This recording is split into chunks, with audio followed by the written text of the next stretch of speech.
Mas Fat, mau nanya dong. Yes, gimana? Mas Fat, cemas nggak sih waktu Mas Fat nungguin istrinya lahiran anak 3? Hah, gimana?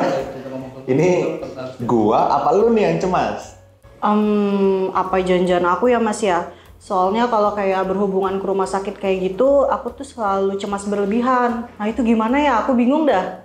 Nah, teman-teman, ilustrasi barusan itu adalah sesuatu yang beneran terjadi, teman-teman ya. Tapi bedanya terjadinya di rumah sakit waktu istri saya lahiran anak saya yang ketiga, itu tante saya yang kondisinya kayak gitu. Nah, buat teman-teman yang baru pertama kali nonton video di channel ini, salam kenal, nama saya Fadli, dan Anda ada di channel Kedamaian ID, di mana hashtagnya hidup lebih damai. Kita pengen bawa kedamaian buat hidup teman-teman semua. Oke, teman-teman, di video kali ini kita akan bahas tentang kecemasan yang berlebihan, yang tanpa sadar dirasain sama banyak banget orang, tapi mereka nggak tahu gimana cara nyembuhinnya. Bahkan banyak yang nggak sadar kalau itu adalah sebuah penyakit atau kekurangan yang sebenarnya bisa diperbaikin. Jadi kayak ditoleransi terus aja gitu, makin lama makin parah. Singkat cerita gini teman-teman, kemarin ya beberapa hari yang lalu ini anak saya baru seminggu lebih umurnya gitu ya. Jadi waktu anak saya lahir teman-teman, beberapa orang kan jenguk gitu ya, datang ya ke ruangan rawat inap istri saya di rumah sakit. Saya nungguin, salah satunya ada tante saya. Jadi tante saya ini datang, terus dia cerita ya, saya biasa panggil dia Bundo. Wah, ini buat yang teman deket saya ini tahu siapa Bundo ya. Jadi Bundo tuh datang ya, terus dengan muka cemas dan paniknya gitu dia cerita. Ini Bundo, dari awal masuk pintu masuk lobi rumah sakit sampai masuk ke ruangan ini, itu cemas banget katanya gitu.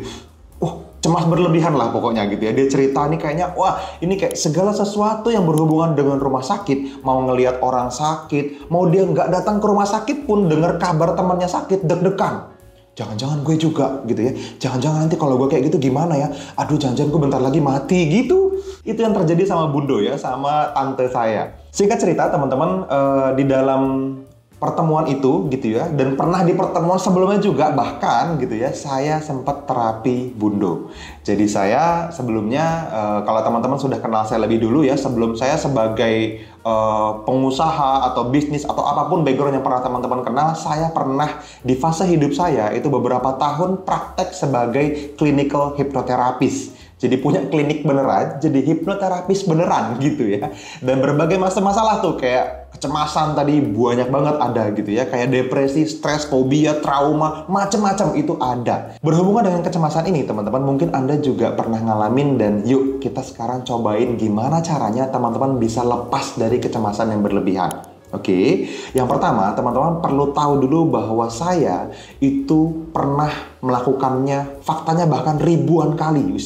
Boleh lah ya ngomong ribuan kali. Aslinya waktu di klinik tercatat lebih dari 1000 pasien yang datang gitu ya. Selama bertahun-tahun saya praktek. Selanjutnya teman-teman, apa yang akan saya ajarkan dan saya coba praktekin beberapa saat lagi ke Anda, ini yang juga sudah dipraktekin sama ribuan orang teman-teman. Apalagi di kondisi saya hari ini gitu ya, dimana era kita ini kan yang sangat abundance ini begitu melimpahnya cara berkomunikasi. Kita bisa video call, kita bisa Zoom call gitu ya, Zoom meeting, kita bisa webinar. Dan di semua webinar di mana ribuan orang sudah pernah hadir dan sudah pernah saya praktekin teman-teman, lebih dari 95% langsung ngerasain manfaatnya. Walaupun hanya video rekaman seperti ini. Nggak 100% mas? Yes. Kenapa? Nah, ini penting Anda tahu supaya jangan jadi 5%-nya ya. Jadi, ada banyak orang, teman-teman, yang nggak siap untuk sembuh. Gitu ya. Ada yang bilang disebut sebagai secondary gain misalnya. Contoh, misalnya gini. Ada orang fobia sama sebuah hewan, seekor ya kalau hewan ya, biasanya ada ekornya ya, seekor hewan tertentu misalnya. Saya sengaja nggak sebut hewannya bahkan karena buat teman-teman yang fobia dengar suara atau baca aja itu terganggu ya. Contoh sama hewan ini, misalnya seorang perempuan. Saya pernah nih terapi seorang perempuan, terus saya sembuhin fobianya, terus 3 minggu kemudian dia merasa kayaknya nggak ada efeknya mas, balik lagi, bahkan lebih parah. Wah, kenapa? Gitu. Ternyata teman-teman ada secondary gain. Ternyata ada keuntungan di balik ketakutan berlebihannya itu. Suaminya kalau ngelihat dia ketakutan langsung meluk. Dan dia suka banget dipeluk sama suaminya. Nah, hati-hati teman-teman, buat Anda yang mungkin mempertahankan tanda kutip ya tanpa sadar kecemasan berlebihan atau rasa takut berlebihan terhadap sesuatu, bisa jadi ada keuntungan tersembunyi di balik itu yang membuat Anda merasa kayaknya nggak perlu dihilangin deh. Nah, Hati-hati ya. Setelah itu dicari cara gimana caranya supaya dengan suaminya komunikasinya tetap intens dan bisa tiap hari meluk, cuman tanpa syarat aja, ya meluk aja gitu. Nggak cuman pas istrinya lagi ketakutan aja dia meluk tiap hari, dia hilang dan permanen gitu. Kenapa kok bisa nggak permanen? Karena gitu, begitu dia mulai kehilangan perasaan takutnya, dia normal, hidupnya jadi normal, jadi biasa aja, suaminya jadi jarang meluk. Aduh, kayaknya mendingan takut. Nah, kan kayak gitu ya. Dan ini bisa terjadi di semua hal, teman-teman. Ya, nah itu satu, siap atau enggak, gitu. Yang kedua, dia sadar nggak kalau dia sakit? Ada banyak orang, teman-teman, denial, nolak gitu, kayak enggak kok, gue normal, gue biasa aja, padahal dia tersiksa tanda kutip sama penyakit mentalnya gitu. Jadi perlu membuka diri dulu, iya, gua kayaknya perlu disembuhin dan butuh bantuan. Saya butuh bantuan, ya udah nggak apa-apa gitu. Terbuka sama itu dulu.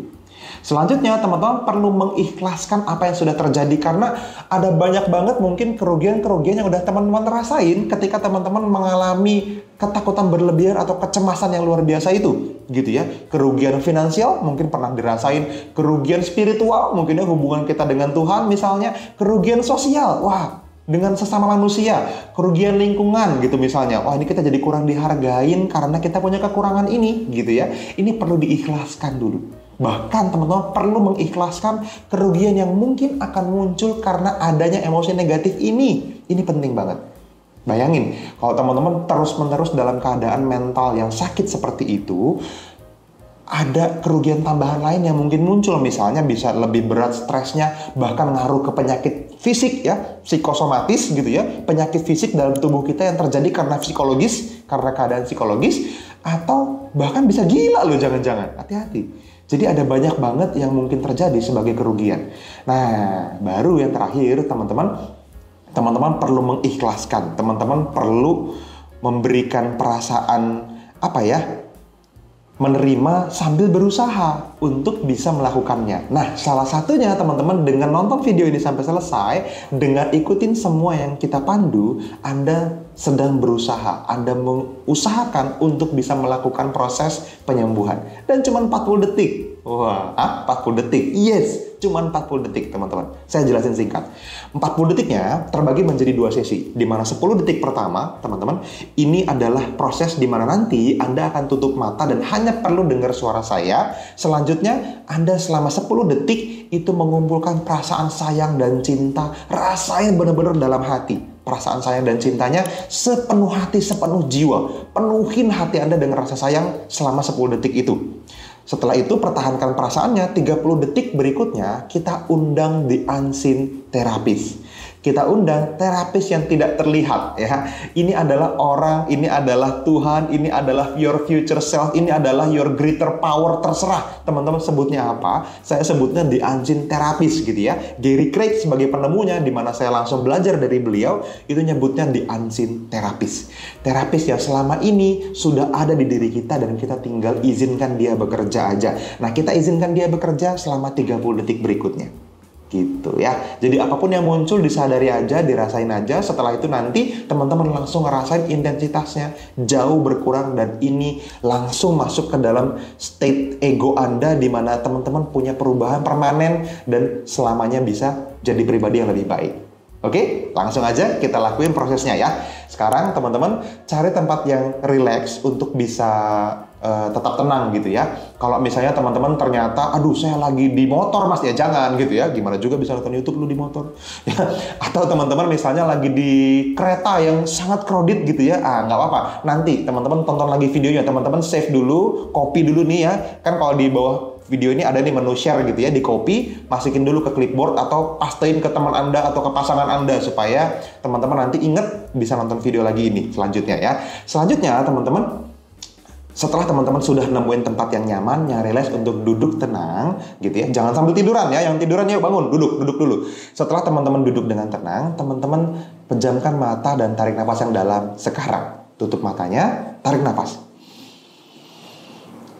Dan tetap tutup matanya, buang nafasnya perlahan, rasakan semakin rileks, semakin tenang, semakin nyaman. Dan proses ini memastikan Anda tetap sadar, ya. Jadi Anda punya kontrol penuh kapan mau tutup dan buka matanya. Cuman sekarang teman-teman yang mengizinkan untuk tetap tutup mata aja dan sadar penuh, ya. Oke, sekarang tetap tutup matanya dan rasakan semakin rileks, semakin tenang. Saya akan kasih waktu buat Anda 10 detik dengan diam untuk memastikan proses mengumpulkan perasaan sayang dan cinta dalam hati selama 10 detik itu terjadi dengan nyaman di sisi Anda. Oke, di sisi teman-teman semua. Sekarang lakukan prosesnya. Bayangkan orang yang sangat Anda sayang, orang yang sangat sayang sama Anda, apapun caranya. Bayangin fase di mana Anda sangat penuh punya rasa kasih sayang. Sekarang kumpulin selama 10 detik. 10 detiknya dimulai dari sekarang. Oke, tetap tutup matanya. Kumpulkan terus teman-teman perasaan kasih dan sayangnya.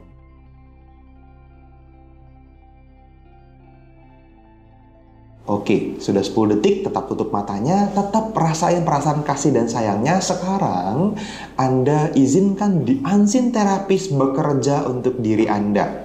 Apapun yang dirasakan, apapun yang muncul, biarkan itu terjadi, ikhlaskan saja, maafin semuanya, dan selama 30 detik ini, semua yang perlu terjadi, biarkan terjadi. Anda hanya perlu menyadarinya, memaafkan dan mengikhlaskan.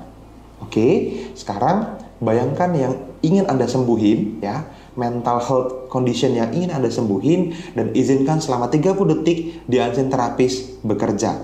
Oke, 30 detiknya kita mulai dari sekarang.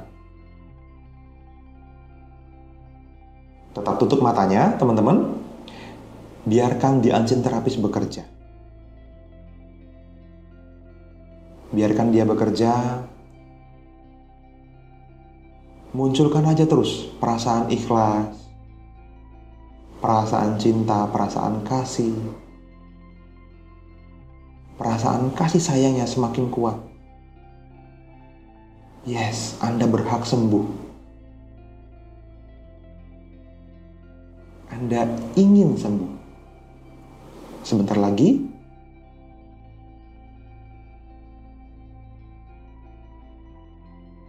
iya, sekarang cukup teman-teman. Apapun yang dirasakan, ikhlaskan. Bikin diri Anda rileks. Dan saya akan hitung dari 1 sampai 3. Di hitungan ketiga nanti buka mata Anda dalam keadaan yang nyaman dan segar. 1, semakin segar, semakin ikhlas, rasanya semakin lega. 2, semakin segar dan persiapkan diri Anda untuk bangun. Dan 3, buka mata Anda dalam keadaan yang nyaman dan segar. Oke, ya sekarang fokusnya ke saya lagi, ya. Oke teman-teman, gimana? Apa yang teman-teman rasain? Apa yang Anda rasain? Coba isi di kolom komentar. Nanti kita bisa kembangin jadi video lebih tajam lagi. Kalau ada pertanyaan, silahkan isi juga di kolom komentar. Dan saya pengen nanya dong teman-teman, serius nanya nih.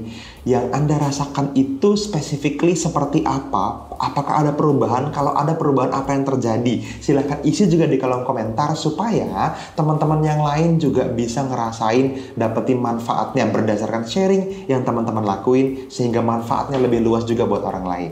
Oke? Itu aja teman-teman video singkat dari saya, mudah-mudahan cukup membantu. Anda boleh share video ini ke siapapun yang menurut Anda membutuhkan. Mudah-mudahan manfaatnya bisa semakin luas. Subscribe channelnya, like videonya gitu ya. Dan kita ketemu lagi di video-video edukasi tentang mental health berikutnya. See you.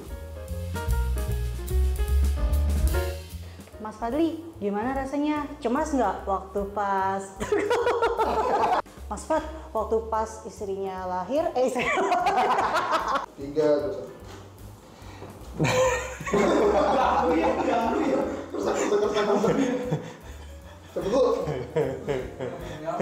Bisa nggak lu jalan, hati-hati ngelinding rodanya.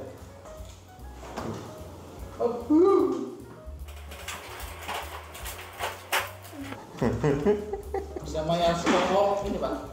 Brand ambassador langsung. Masuk Stella. Aduh.